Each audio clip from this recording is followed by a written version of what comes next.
I'm Sita Rameshwar Sharma Akella from Mahindra and Mahindra. Currently, I'm Chief Engineer for Engineering Analysis and Vehicle Development. I'm going to take you through in this presentation on the passenger car safety and safety simulation and development with correlation. I'm going to cover the following contents. One is the introduction. This is actually a background, to set why we need the safer vehicles. So the accident scenario and need for safer vehicles. And then I'm going to cover norms for safety, Indian scenario. Then the safer vehicles, what is the design strategy from OEM perspective, and safer cars ratings, and there is a GNCAP Global New Car Assessment Program overview, and the last one, but not the least one, this is the safer people, which is related to the education and safety. Yeah, the next slide is on the overview of global accident scenario. If you really look at this slide, this is a WHO report on global death numbers. This is a 2018 report. In this, there are 1.35 million people are dying each year. And if you really analyze the acts, what is the top causes of death among young people? If you really look at this graph, road accidents are the main kind of a cause. If you look at the global statistics, the deaths are about 1.35 million per year, which is actually the cost, if you really calculate, which is a 3% of GDP, approximately. So if you analyze this, 50% of these deaths includes pedestrian, cyclists, and motorcyclists. This is a kind of, the report available, which is available in the publicly. Given this kind of an overview of global accident scenario, I'll just take you through the Indian scenario, how we are contributing to this. So if you really look at the accidents over a period of years or number of years, the last 4 or 5 years, it is actually flattening. The number of accidents, if you really look at this graph, this is road accidents and accidents, deaths, and injuries. If you really look at the accidents and injuries, they're almost following the same curve. That means each accident is having some injury. Then if you really look at the deaths part of it, it is, if you take the 4.49 lakhs, which is about 0.45 million accidents per year, you're actually getting in 2019 0.15 million deaths. Though the curve is flattening, but still this is a very high number.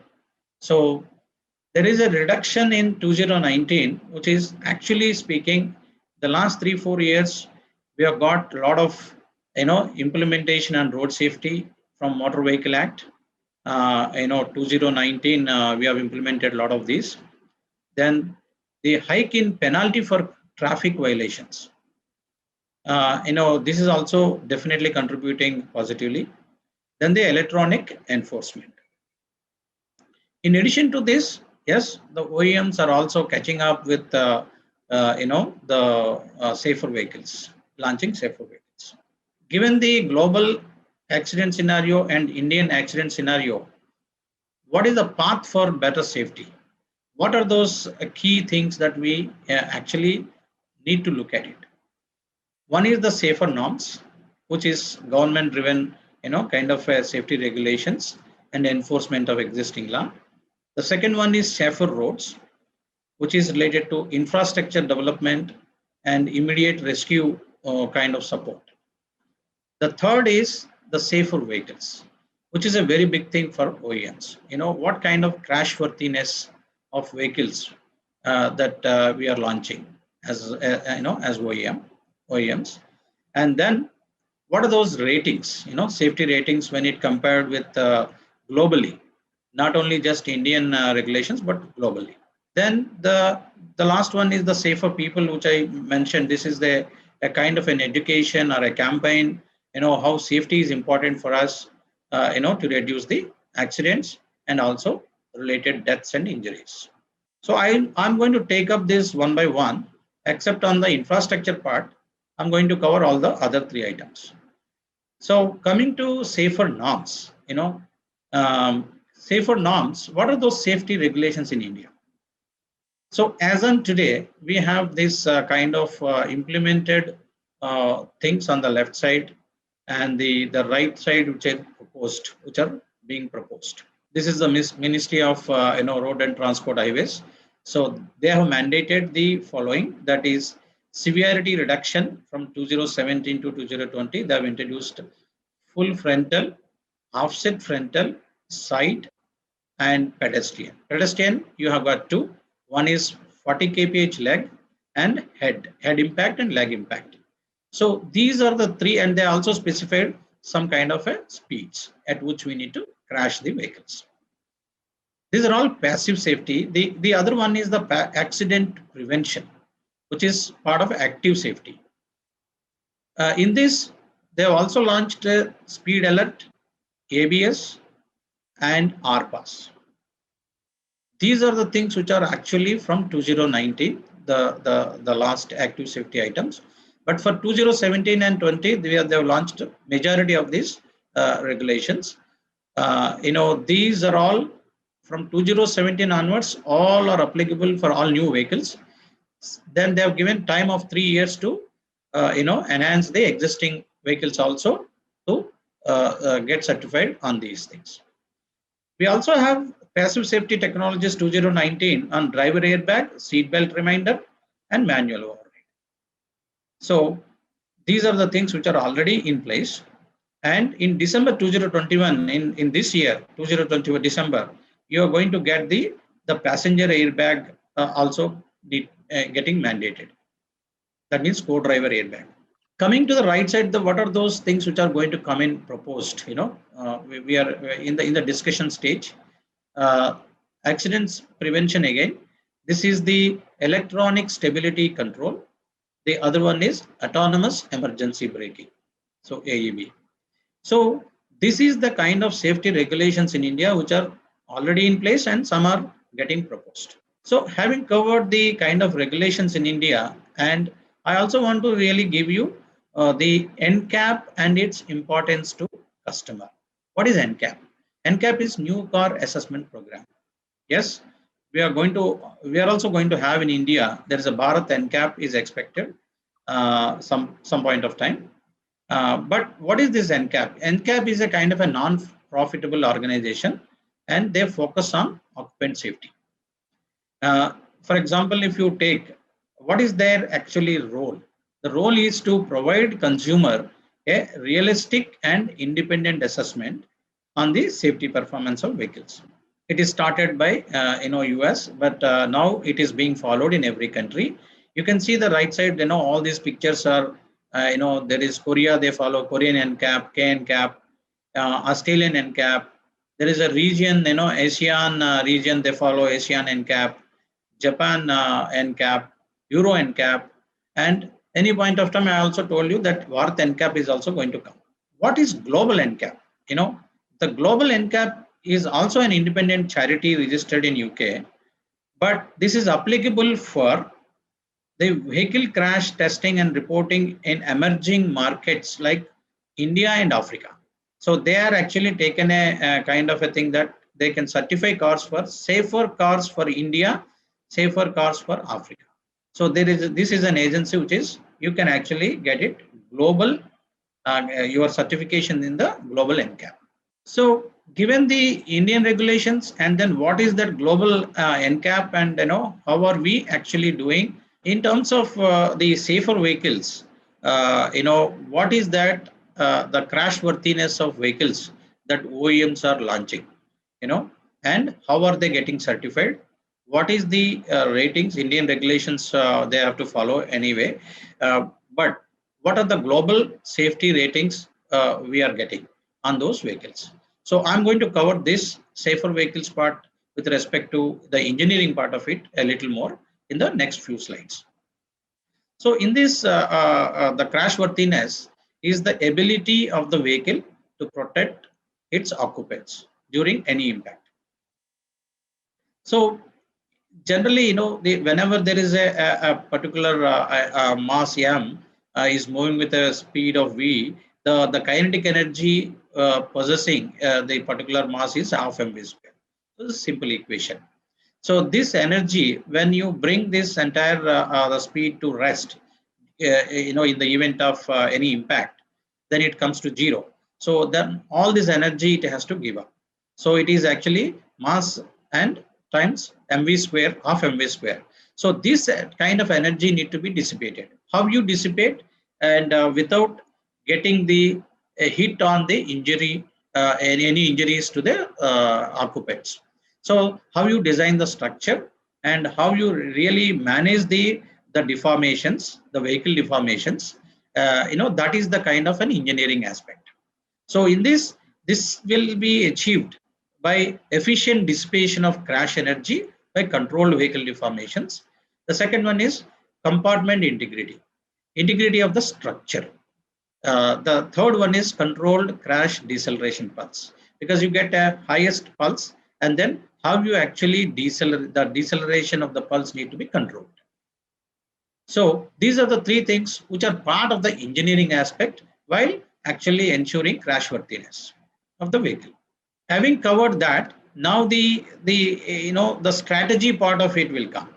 So to really understand what exactly you can do with respect to crash in the event of whether it is a frontal impact or a side impact, how you can actually think, the energy absorption can happen in a car.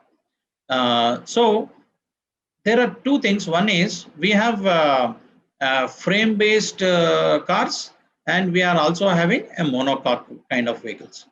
So you need to really understand how you want to really, take the load path. How much you want to take load path on platform, which is underbody, and how much you want to take the load path on the upper body. See, if you really look at the recent designs, the platform is the same platform is being used for different variants, whether it is a, this kind of, top hats, can be MPV or a SUV or even a sedan kind of vehicles. So how you can, take that in the architecture design itself, and in the aspect of the load path. So how much you can take it on the underbody, how much you want to take it on the upper body. So that is the first thing that you need to really understand, whether it is a frontal impact or side impact or any kind of an impact. So this is the first understanding of the, what is the strategy you want to provide, understand this load path, what you want to really do, and then you start working on the engineering part of it. So you can actually, get into the details of crash, but when you're designing a car, it has to meet the other performance attributes also in addition to the crash. For example, if you're targeting a GNCAP 4-star or a GNCAP 5-star kind of a vehicle, then nobody will expect that NVH is underperforming or durability is not performing, right? So you also need to take care of some of the attributes which are, part of these kind of entire, development. For example, dynamics is very, very important. Your handling, ride and handling is very, very important. So why I mention of this balancing is because whenever you do some kind of a crash and you start thinking of some, energy absorption materials, or you want to really improve sections in the crash load path, but they are equally important. They are directly also, sometimes they're a negative impact on NVH or a durability or a dynamics. So how you actually trade off all these things and how you balance all these attributes and also achieve the whatever targets you have on NVH, durability, crash, and dynamics. So for example, in this particular presentation, I'm actually covering crash. So, but you cannot ignore the kind of the kind of performance related issues which are going to act as negative when you are actually concentrating on only in crash. So how are you going to balance this, and what are those kind of targets? In addition to all these 3 or 4 attributes, you also have a weight as a challenge. So every performance, whether it is an NVH or a strength or a crash, you actually add weight. So adding weight is a kind of a thing that you can actually solve some of these issues. So, but when you are adding weight, you also have a target for weight for the vehicle program.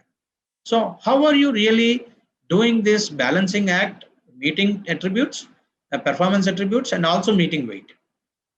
So it's the biggest challenge in the design itself. So, and another thing which I want to tell you is you can always get a very lightweight vehicle. That means it is not meeting the NVH, it is not meeting crash.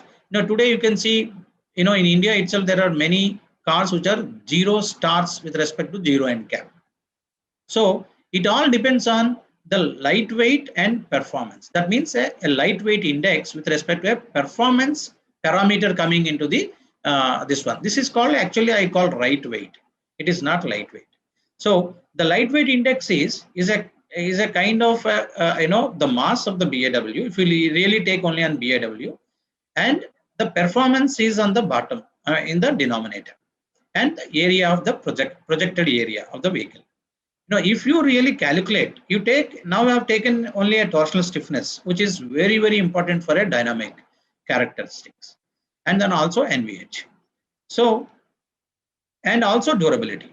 So like that, there are so many parameters. So you have to really see the lightweight index with respect to each of these bending stiffness or a torsional stiffness. So that's how you need to really balance. You bring the lightweight and also right weight. Moving to the how part of it. So having explained, this particular thing, what is that you need to do, and how we need to do in the design itself. Also, what is the strategy? Load path now. You have some kind of strategies. So how in the underbody or upper body, how much you want to take it, and then what is the kind of a strategy in the design itself. So what are the basic things? I've been mentioning this kind of things, the basic things in every kind of an engineering a forum wherever I go. The basic things doesn't move out. It's actually for example, if you really take multi-ring body structure. See, if you've seen this, these are the kind of A pillar or a B pillar, or there is a continuous ring. The ring, the ring body. The multi-ring body structure we need to really bring in. The second thing is, for the crash and all other performance attributes, it is the joint stiffness, which is important for even NVH and as well as crash. And also how you actually take for example, in this case, the section, cantrail section, how you design, for an offset impact, a frontal impact, how much of this energy is coming, how you want to really design this member, and how you actually design the section and thickness, and also material. So the right side comes the bottom one comes the material strategy. You have so many materials in steel, and how you exactly really work on a lightweight. For example, mild steel, high strength steel, advanced high strength steels, ultra high strength steels, and hard form steels. This is an increasing order of the strengths, I have put it. So you can actually get the hard form steel in your crash kind of parts, but the hard form steel is costlier.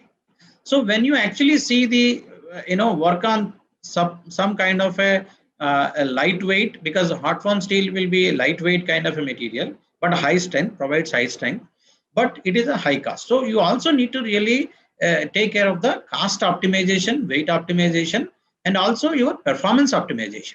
So this is the kind of a challenge in the design strategy. So when you are actually looking at, see, targeting some GNCAP 5-star or a 4-star will come at the beginning.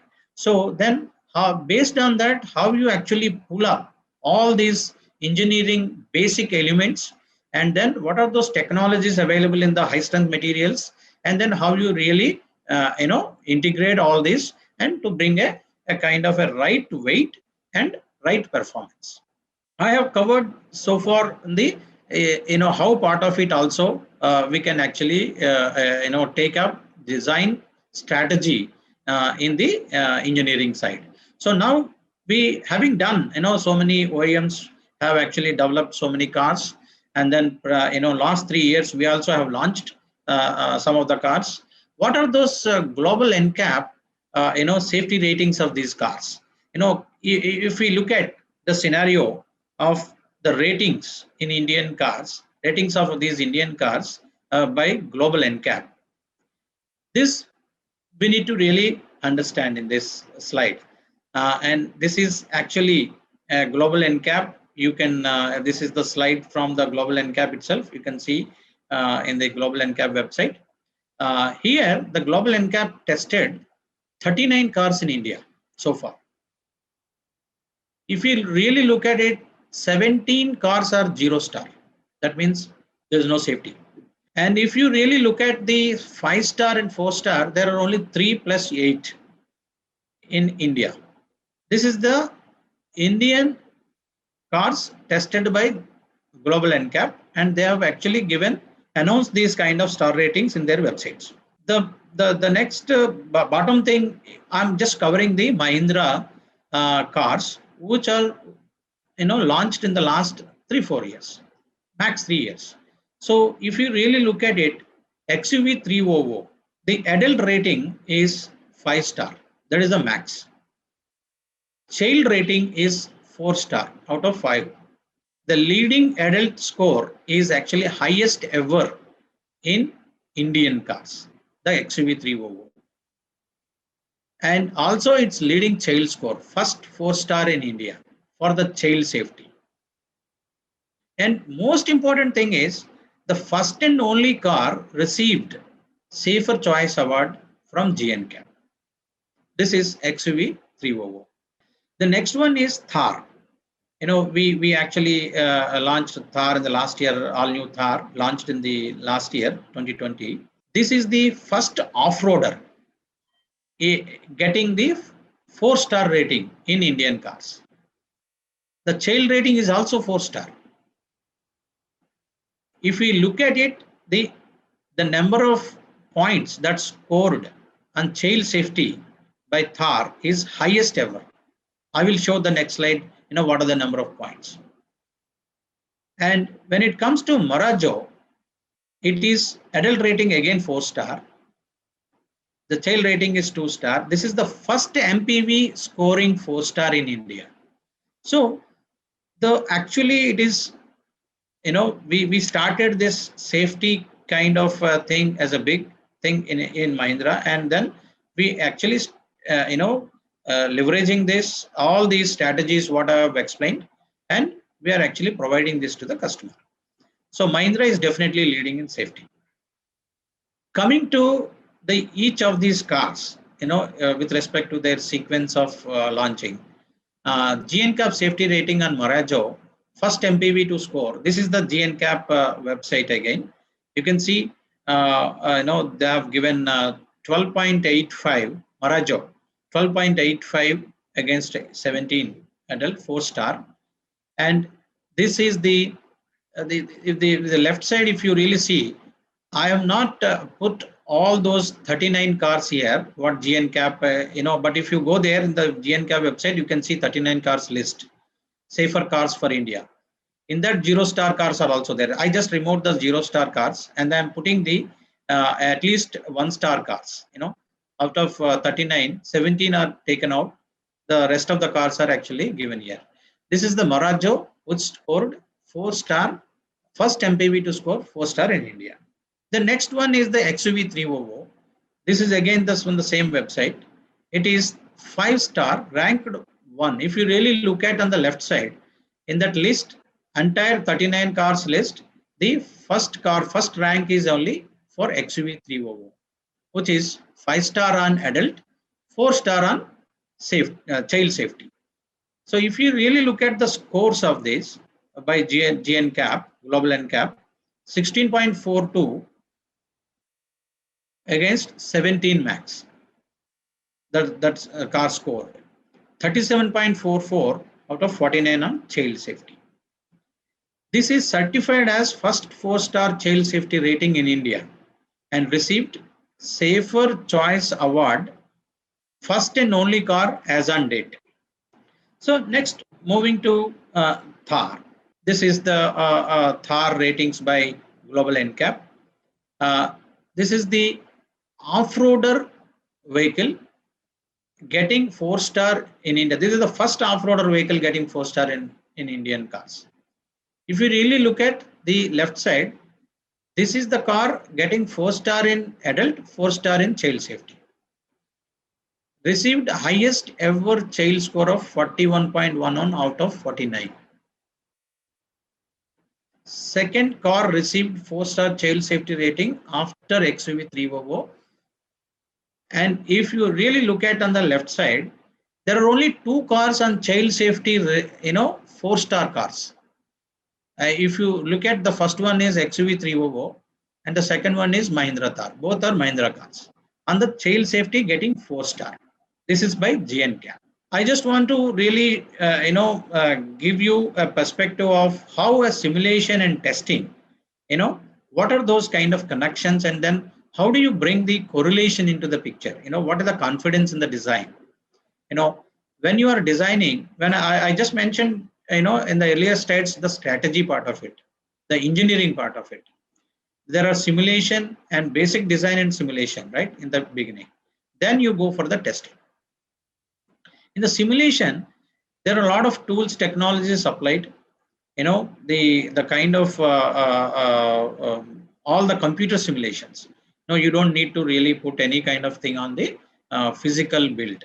It's only a computer model. You take it. Every detail of that particular car will be available, including the dummies, including the all these things are standard dummies. What GNCAP or any certified agency will use it, and now we simulate.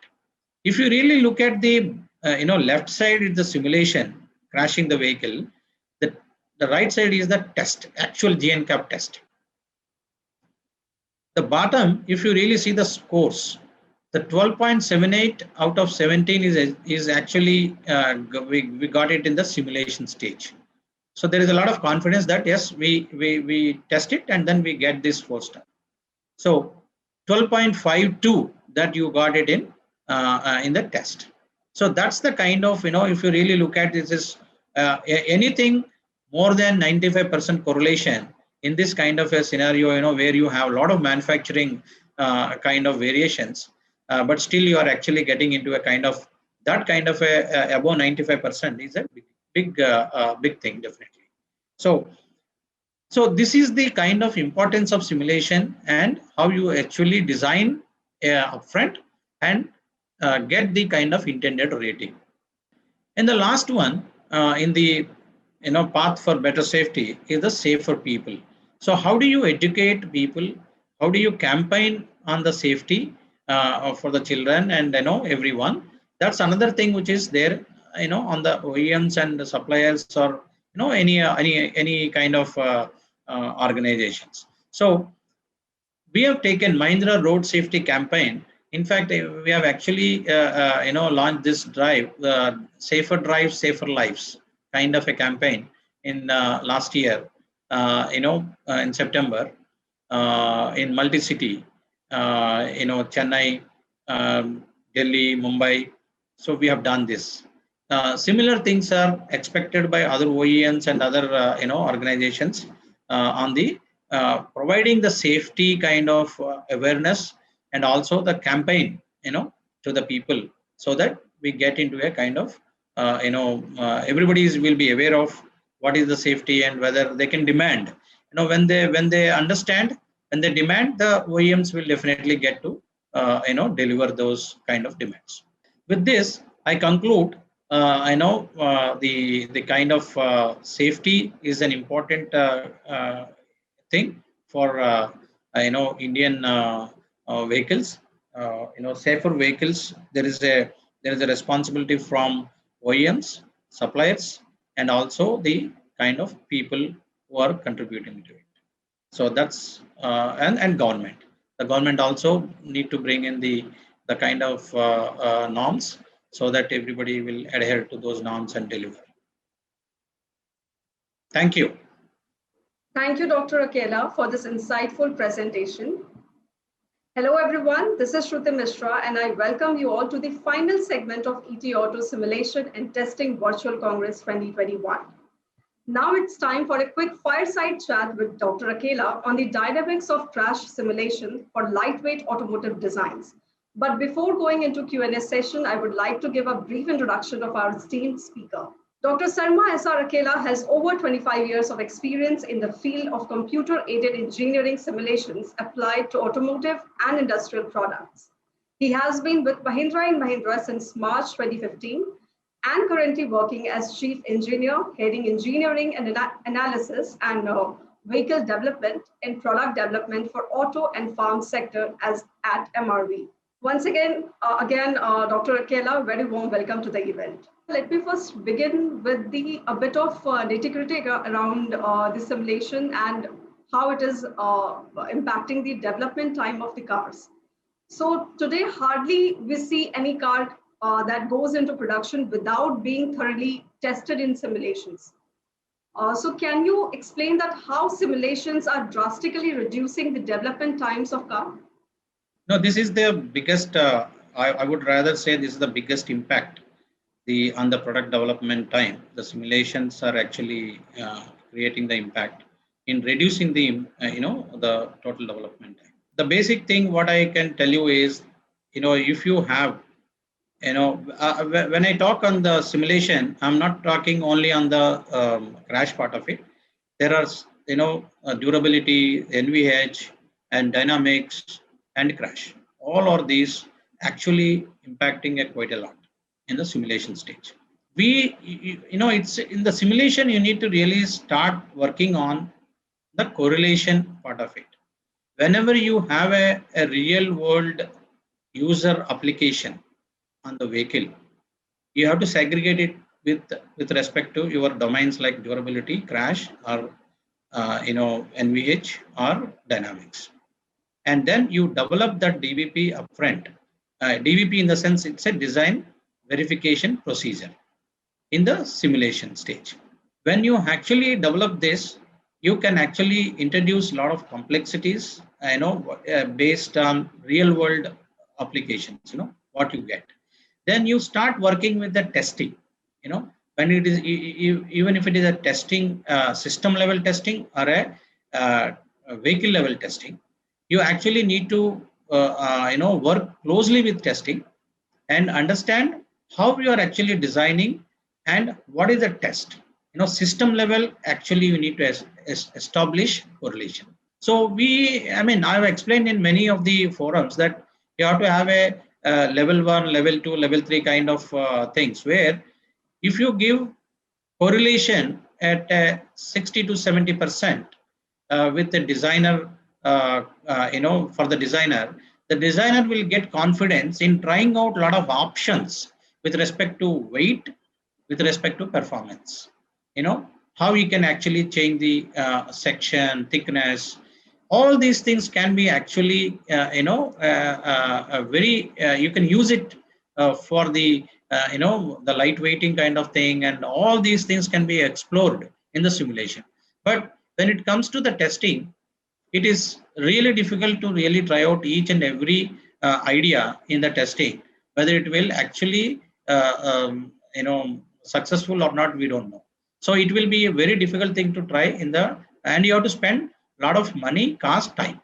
So that is another. So just I want to bring one important thing. What is the impact in terms of the numbers? We have done this on the durability part of it for last 3 years. The correlation impacted elimination of tests, development tests. For example, there is a significant impact that probably 20 of the tests were removed from the development tests. You can do the testing, but not for a design and development.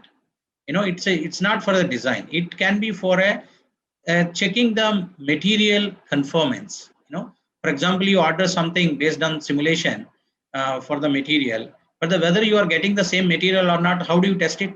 So you have to really do that testing part of it.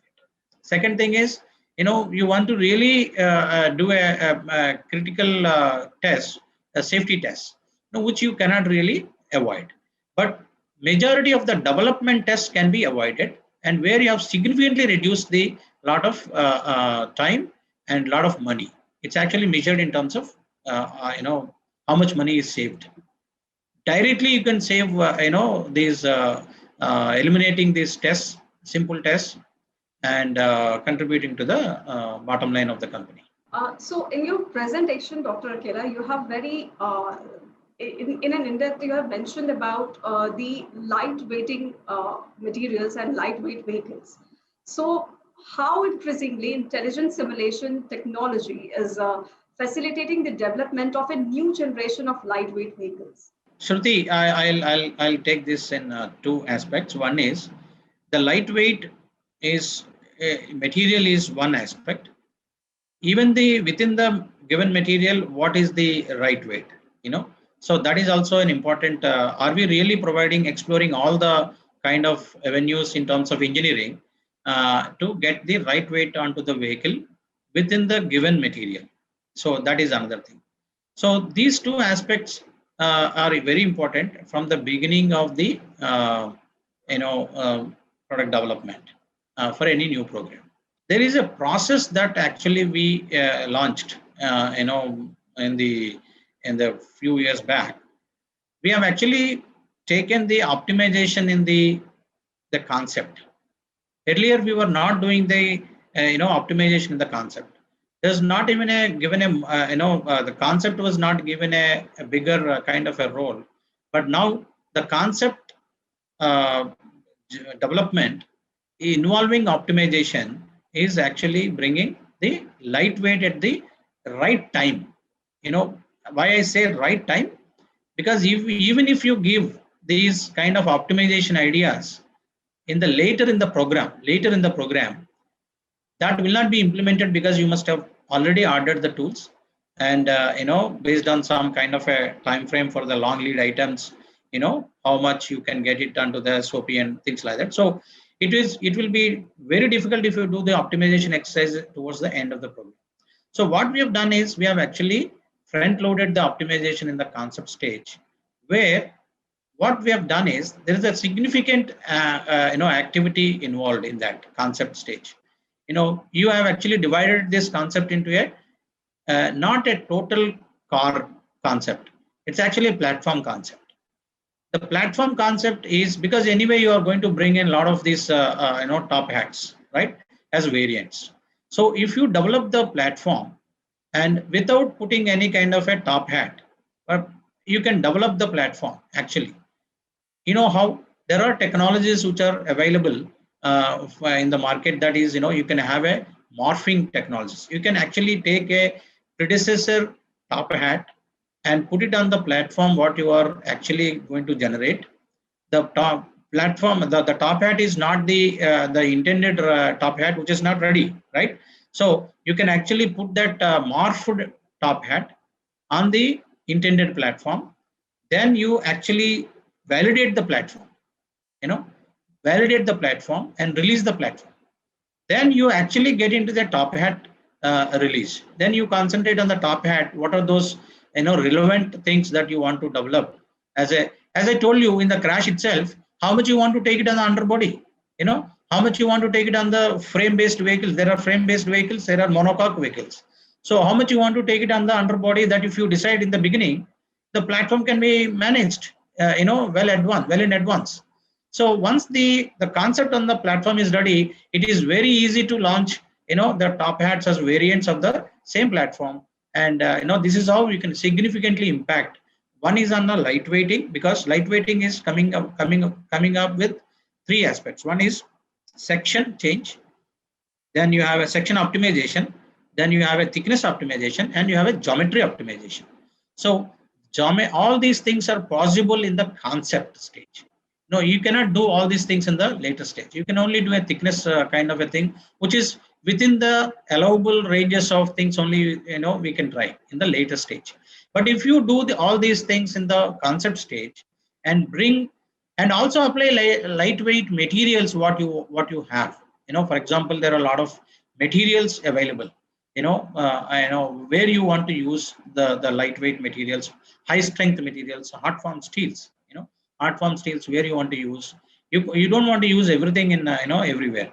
Maybe in the hard form steel is very good in terms of when you want to design for safety parts, safety parts, crash related load path, where you actually get into these hard form steels.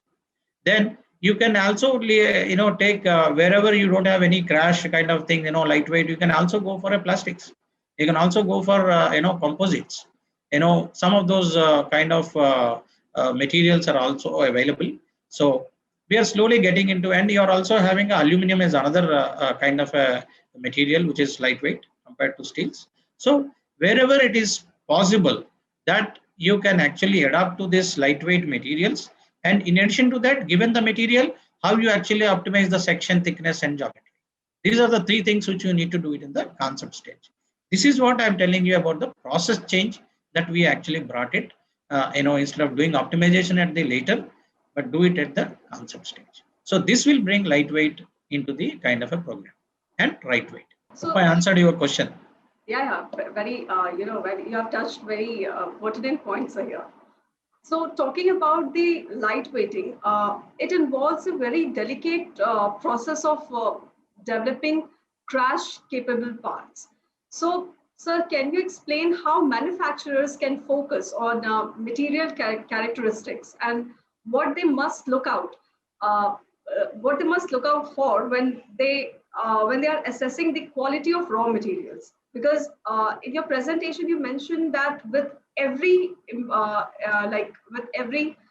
improvement in the quality of steel, that adds up to the cost of the overall vehicle.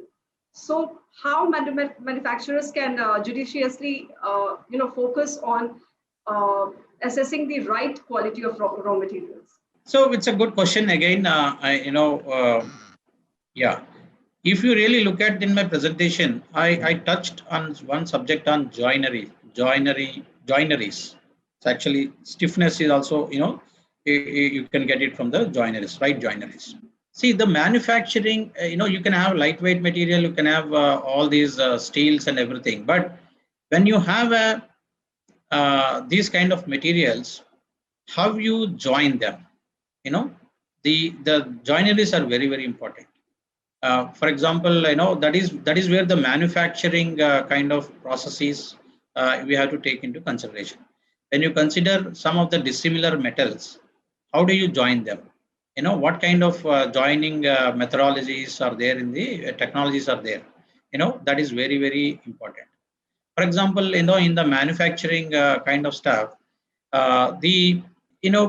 before even going to the manufacturing, the design, they freeze with respect to a certain material, certain kind of welding. You also describe what welding it is, and you also see what sealants you apply. Sometimes it is it's a spot welds or it is a sealant. The joineries are very, very important. So all these things will be specified in the drawing. So when these things are put in, but you don't specify anything which is not available also. So when you're designing, the getting in touch with manufacturing stream, what is that, allowable materials, allowable kind of, things, manufacturing constraints, what are those things should be available. That knowledge should be available to the designer. The designer will definitely take all these things into consideration while designing that part and the interfaces. The interfaces are very important because you need to understand how you join them. So when it comes to crash, the structural integrity is very, very important. Structural integrity. So you can have a number of dissimilar metals or different metals, but nobody wants to have a the situation where the integrity of the structure is not good. So the integrity of the structure will come only when you have the right kind of joineries. So the specifications will be given on the drawing. The manufacturing teams, they have to really check with the suppliers, because they have to really demand the latest kind of materials, meeting these kind of specs which are related to the strength, all the fatigue kind of properties, everything will be given in the kind of a drawing, what kind of material you are actually asking. But I understand the question in terms of the variation. There is a variation that if you demand, for example, a particular material with 460 MPa, you may not get the 460 MPa, right? The range, there will be a range, and there will be a range of that particular strength that is available. So, but you have to make sure that you are actually getting the minimum of that spec need to be maintained by the manufacturing kind of a division from the supplier. The simulations will be done based on the worst case scenario of what you get. There may be a range they declare. You may not get exactly what you want from the suppliers, but if the range is somewhere, if you are aiming at 460, if you are actually getting 460 to 480 or 490, I'm okay. But if you are getting anything below 460, is a kind of an issue in terms of when you are designing the vehicle. So that's how we need to really look at the worst case scenarios and then design. And in addition to this, then interfaces, you actually end up in getting each part will have a tolerance, right?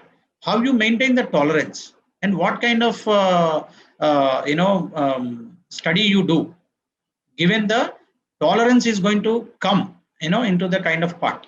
So the robustness is an important thing that you need to really, for example, if you do a design for a crash and one iteration I got it a 4-star or a 5-star, I cannot release. What I have to do is I have to really do the a variation study. That means whatever dimension which is contributing to the crash on the part wise, I have to vary, that maybe whatever tolerance is you are expecting in the manufacturing. Based on that, you have to really simulate again these models, do a DOE, design of experiments, and then get to the robustness and then deliver that actually you are actually meeting, even you have a variation of this much, you actually meet the crash rating of this or even a NVH rating of this. These are the things which you are actually need to do at the upfront. So if we talk about the present circumstances, automakers and their suppliers are investing heavily in both virtual and physical testing to improve the occupant protection and reduce injuries.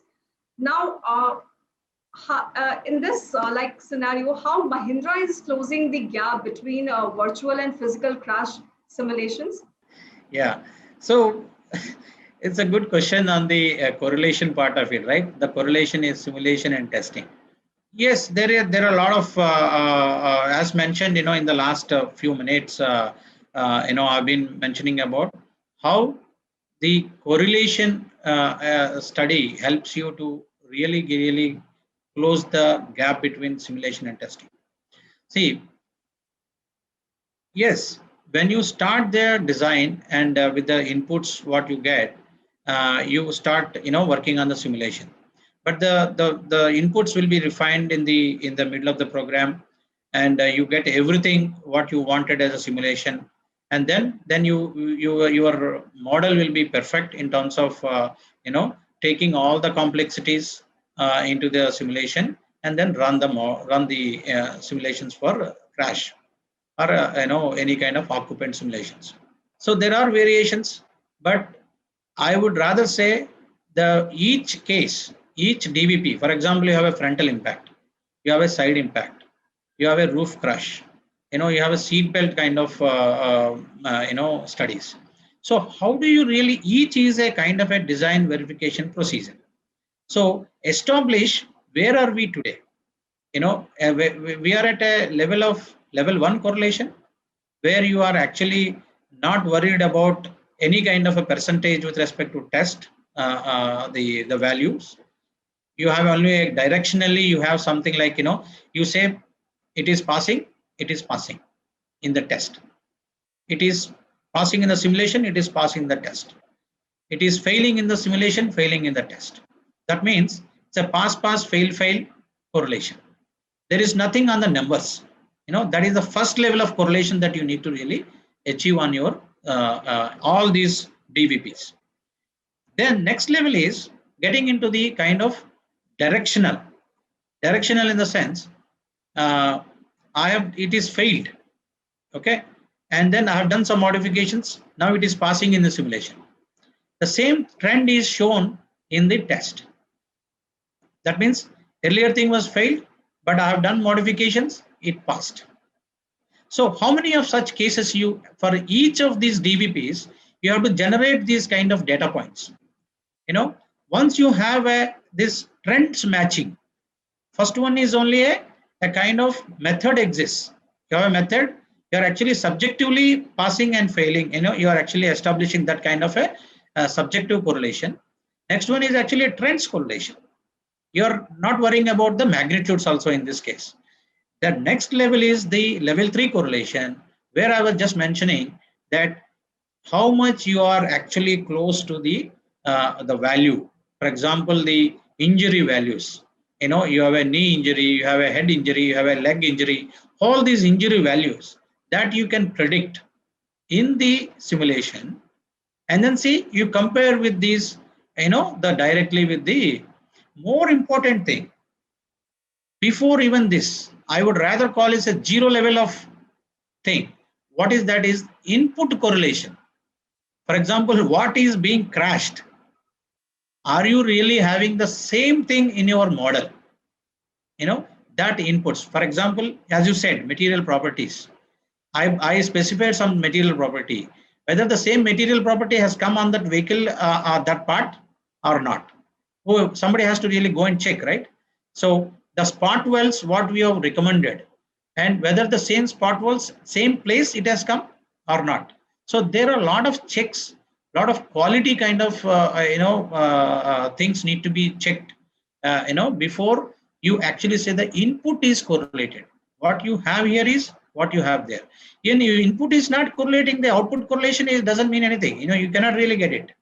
So the only thing is, the first thing is the level 0, where inputs have to be correlated. What model you are using there, exactly the computer model is also the same thing.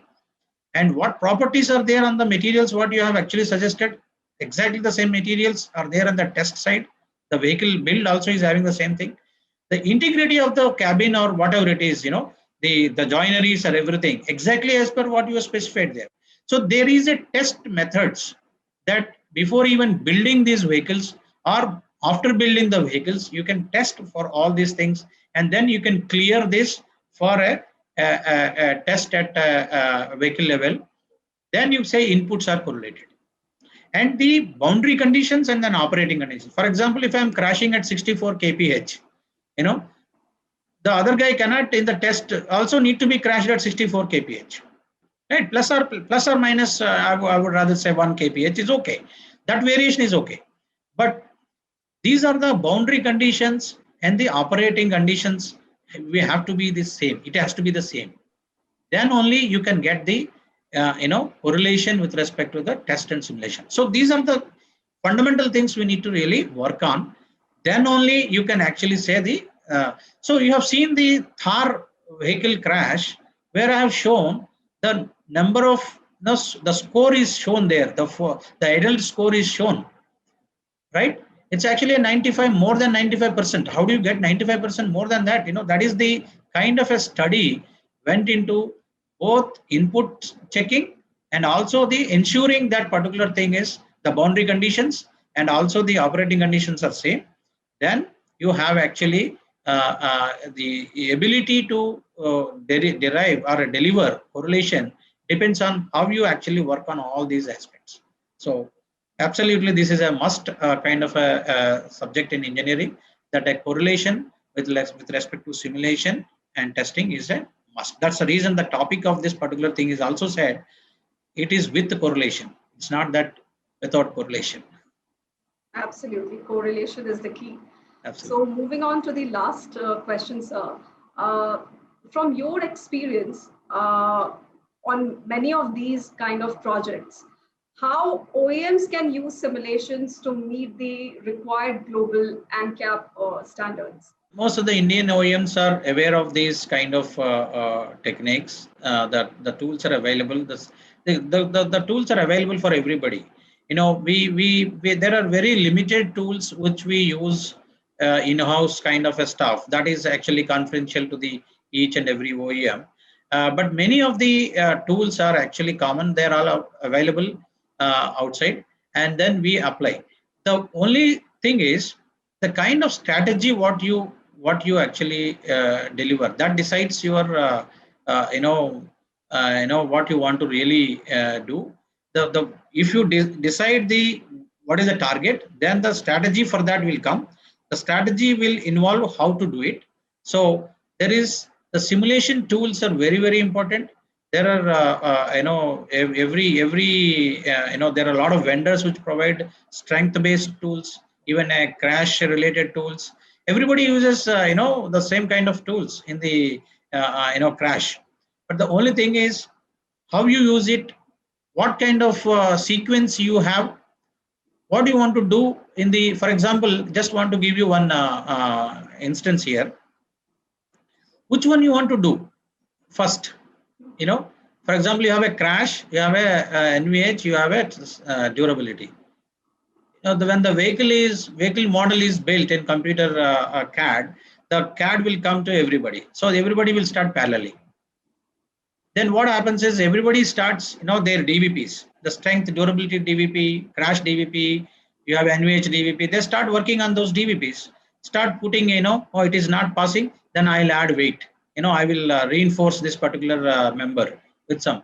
So, but they don't think of whether it is a positive impact or a negative impact on the other domain. For example, if you are adding for strength, and maybe that is not good for NVH related DVP.